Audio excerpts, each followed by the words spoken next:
Minha propriedade, que eu acho interessante, que eu peguei lá, é a plasticidade. O próprio André Luiz citou no livro Evolução em 2 Mundos, que eu acabei de ler para vocês aqui. A praticidade, o perispírito se molda conforme o comando da mente. Contudo, a alteração da forma perispiritual é limitada de acordo com o grau evolutivo da criatura. Temos também a propriedade de densidade. O perispírito é matéria, matéria mais sutil do que a nossa.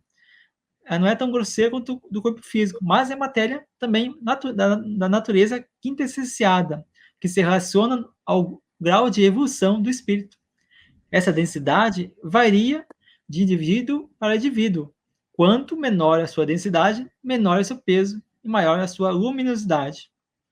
Também tem a propriedade da ponderabilidade. O perispírito tem o seu peso acondicionado à evolução do espírito, pois a nossa posição mental é o ponto determinante para o peso do nosso envoltório perispiritual. Temos também a propriedade da luminosidade. A luminosidade do perispírito é uma condição particular de cada ser. A luz irradiada por um espírito é muito diferente da luz emitida no plano físico, porque lá é muito mais viva, muito mais intensa, né? Não tem aqui as barreiras, nossas condições de visualização. Nosso olho enxerga, né, de uma frequência específica a outra frequência específica. Já no plano espiritual, dependendo da nossa frequência, né, nossa vibração, nós conseguimos atingir outras faixas de visão que a gente não consegue ver aqui no plano físico. Temos também a propriedade da penetrabilidade. O perispírito pode penetrar qualquer ambiente físico. Pode passar por paredes, pode passar pelo corpo humano, né? Então, o perispírito, ele tem essa potencialidade de penetrabilidade, que é diferente do nosso corpo vibratório, porque nossa frequência aqui é mais grosseira. Logo, a frequência do perispírito é mais sutil. Então, ele consegue ultrapassar a matéria, consegue transpor a matéria com facilidade, né?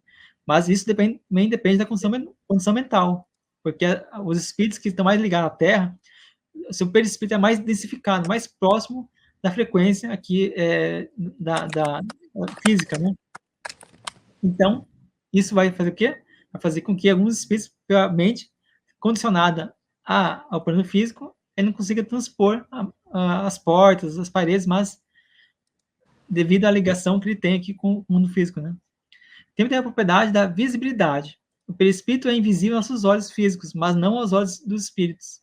Os médiuns videntes só conseguem ver aqueles perispíritos que estão atuando na faixa de frequência do médium.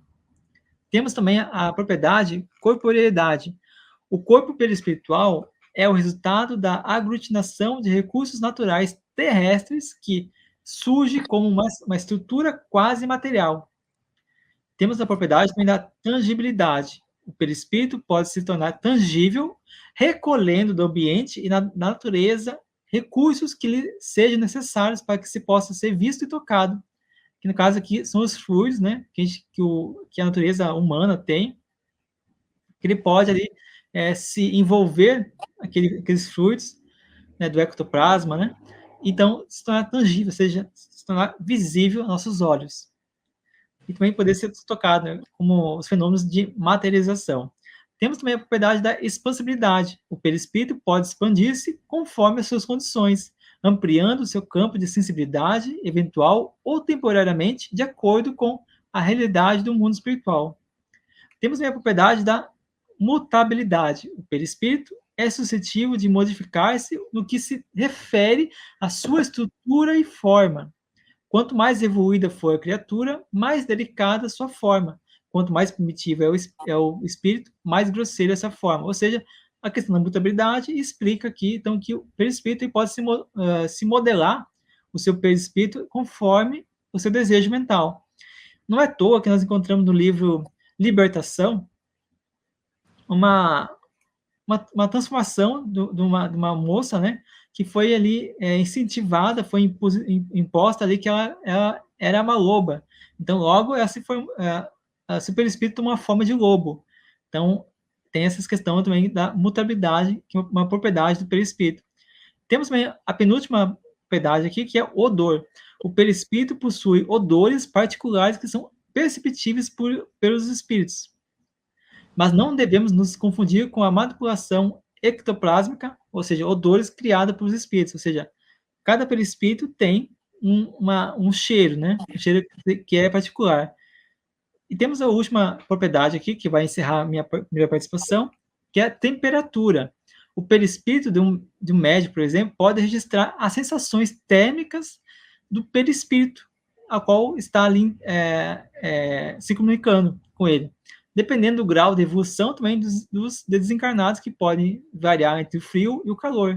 Ou seja, quando estamos ali numa sessão de doutrinação, de desobsessão, ou até da psicofonia, né? O perispírito que se aproxima de nós, a gente pode sentir, né, o seu calor, o seu frio, né? Ou qualquer temperatura que tenha ali, esteja atuando sobre o perispírito. Ou seja, o perispírito também tem temperatura corporal.